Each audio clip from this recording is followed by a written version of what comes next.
भारत की अर्थव्यवस्था का जायजा देते हुए केंद्रीय बजट पेश किया जाएगा। मुंबई की जनता क्या समझती है, क्या एक्सपेक्ट करती है, हमारे साथ में कुछ विशेषज्ञ हैं जो काफ़ी सारे सेक्टर्स से जुड़े हुए हैं, उनसे बात करते हैं। हमारे साथ सबसे पहले डॉक्टर विजय पागे हैं जो मुंबई के एक think tank Brahma research foundation से बिलोंग करते हैं। सर, सबसे पहले तो आप ये बताएं कि जब हम थिंक टैंक की बात करते हैं तो पॉलिसीज़ आ जाते हैं, स्कीम्स आ जाते हैं, बड़ी बातें होती हैं। क्या आप एक्सपेक्ट कर रहे हैं इस बार के बजट से? सर्वप्रथम मैं तो ये कहूँगा कि जो मध्यम और लघु उद्योग का क्षेत्र है जिससे हम एमएसएमई कहते हैं, वो देश की अर्थव्यवस्था का बहुत महत्वपूर्ण हिस्सा है। आज 14 मिलियन से ज़्यादा 140 लाख से भी ज़्यादा एमएसएमईज़ है और 1 करोड़ से भी ज़्यादा लोग उस पर डायरेक्टली एम्प्लॉयड हैं, जो भारत के एक्सपोर्ट का ऑलमोस्ट 50% और नेशनल इकोनॉमी का 1/3 इकोनॉमी कंट्रीब्यूट करता है। तो इस सेक्शन, और आज हम डिफेंस की तरफ देखा जाए तो डिफेंस एमएसएमईज ये 50% से ज़्यादा डिफेंस में कंट्रीब्यूट करती है और कई सेक्टर में तो 80% एमएसएमईज ही डिफेंस को सप्लाई करती है, एंसिलरी सेक्टर। ये ध्यान में रखते हुए उनको जो आज मेन प्रॉब्लम है वो वर्किंग कैपिटल जिसे हम कहते हैं उसका है। अर्थव्यवस्था में बैंकिंग सिस्टम ठीक है, उनको टर्म लोन मिल जाती है, मगर जब उनको धंधा करना होता है तो सप्लाईज में डिलेज, जैसे हम कोई सप्लाई किए डिफेंस को कोई बड़े इंडस्ट्री को, तो उनको तो 6 महीना कोई मायने नहीं रखता है। छोटे लघु उद्योग के लिए 45 दिन में पैसा नहीं आया तो मुश्किल हो जाती है। तो वह वर्किंग कैपिटल ये बहुत बड़ी समस्या है। मैंने भी कुछ एमएसएमई भी चलाई है तो मैं जानता हूँ बहुत बड़ी समस्या है और इसके बारे में कुछ ठोस उपाय योजना होनी चाहिए जहाँ सबको उस दिशा में मदद करने की सक्षमता मिले। और उनके जो छोटे मोटे किस्से होते हैं जो हर चीज़ के लिए कोई कोर्ट में जा नहीं सकता है, तो जिसे हम आर्बिट्रेशन कहते हैं, जिसे हम ऑम्बुड्समैन कहते हैं, वेरियस सेक्टर्स में, कई सेक्टर्स में है, उनकी ज़्यादा संख्या हो जाए ताकि लीगल लिटिगेशन कम हो जाए और ये सब हमारा 2047 विकसित भारत का सपना एमएसएमई ज़रूर साकार करेंगे, ऐसा मेरा विश्वास है। ठीक है। एमएसएमई काफ़ी एक बहुत महत्वपूर्ण रोल निभाता है भारत के, ना सिर्फ भारत के बल्कि विश्व के अर्थव्यवस्था में। हमारे साथ विजय पराडकर भी हैं। सर बिलोंग करते हैं कॉर्पोरेट से, तो कॉर्पोरेट की तो जानकारी है ही, लेकिन मिडिल क्लास क्या चाहता है, आम आदमी क्या चाहता है, वो आप बताएं। लास्ट 10 साल में भारत में जो हुआ है वो ऐसी स्थिति है, जैसे मैंने पहले भी बताया आपको, कि एक विद्यार्थी जो है उसने पहले से ही 99% मार्क्स किए हैं, खाली 1% का सवाल है। सो 1% के लिए मुझे लगता है कि लास्ट 10 साल में मध्यम वर्ग के लिए जितना गवर्नमेंट ने किया है वो थोड़ा और करने की आवश्यकता है। जो हम पोअर लोग बोलते हैं या निचले वाले लोग स्तर के बोलते हैं, उनके लिए तो बहुत कुछ हो रहा है। उनको कोविड के बारे में भी बहुत रेशन फ्री वगैरह मिला है।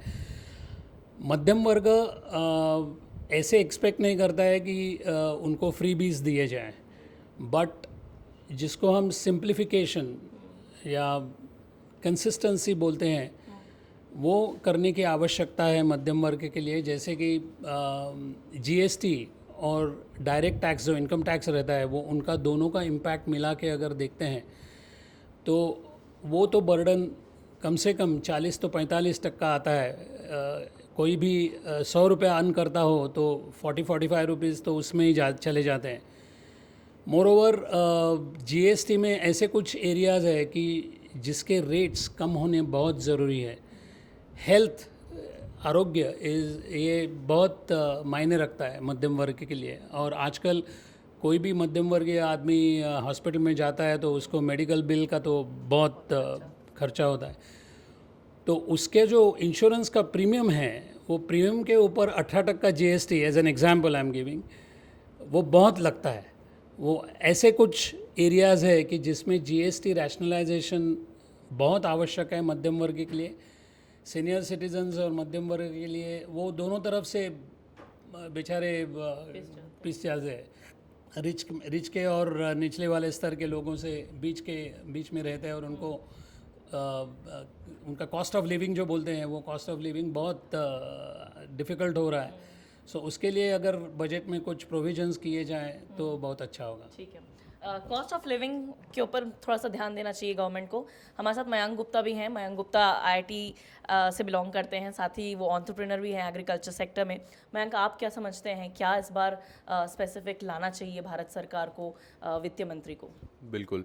तो अभी जो इंडिया का हमारा गोल है कि हम इंडिया की दुनिया की सबसे थर्ड बड़ी इकोनॉमी बन जाए, उस पे फार्मर सेक्टर और फार्मर्स का एक बड़ा योगदान हमेशा रहेगा। एंड जो गवर्नमेंट की गोल है कि फार्मर का इनकम डबल करें, उसको होने में शायद अगर फार्मर को अवेलेबल है इंटरनेशनल मार्केट अपने प्रोडक्ट्स को बेचने के लिए, तो उनका इनकम डेफिनेटली बढ़ सकता है। दूसरा, गवर्नमेंट के पास ऑलरेडी बहुत अच्छे स्कीम्स हैं जो वो फार्मर्स को डिसबर्स करते हैं, बट इन स्कीम्स के डिसबर्समेंट में काफ़ी इनएफिशिएंसीज आती हैं। तो जो डायरेक्ट बेनिफिट ट्रांसफ़र चालू किया है गवर्नमेंट में, वो और आगे बढ़े और सबके बैंक अकाउंट में डायरेक्ट उनको बेनिफिट मिले, ये भी काफ़ी हेल्प करेगा। दूसरी तरफ जैसे रिटेलर भी हम हैं, हम फार्मर और रिटेलर भी हैं, तो रिटेलर के लिए अगर हम कंजम्पशन थोड़ा स्टिमुलेट कर सकते हैं पूरी इकोनॉमी में, जो एक तरीका है इसका होने का कि लोअर इनकम लोगों का टैक्सेशन रेट थोड़ा कम करें, ताकि उनके पास थोड़ा एडिशनल डिस्पोजेबल इनकम रहे जो वो खर्च करें इकोनॉमी, और इसमें कंपाउंडिंग इफेक्ट बैठ जाता है। तो ये काफ़ी बेनिफिट्स होंगे मैम। ठीक है, ठीक है। तो हमने काफ़ी सारे सेक्टर्स आपको बताएं। महिला क्या चाहती है, महिला एंटरप्रेन्योर क्या चाहती है, वो हम जानते हैं कटरीना सुनील पुरस्वानी से। वो होम मेकर भी हैं और एंटरप्रेन्योर भी हैं। कटरीना, आप बताएं, क्या आपको लगता है कहाँ पे दिक्कतें आ रही हैं, क्या कर सकते हैं एडिशनल बजट से? हर साल हमारी उम्मीदें बजट से तो बढ़ ही जाती हैं, लेकिन ये साल हम ऐसे ऐसे ख्याल और ऐसे सोच है कि अगर एमएसएमई एंटरप्रेन्योर के हिसाब से अगर हमें ज़्यादा सहायता मिले, अगर हमें एक्स्ट्रा सपोर्ट चाहिए क्रेडिट के लिए, तो वहाँ पे हमको अपना कारोबार आगे बढ़ाने में और आसानी हो जाएगी।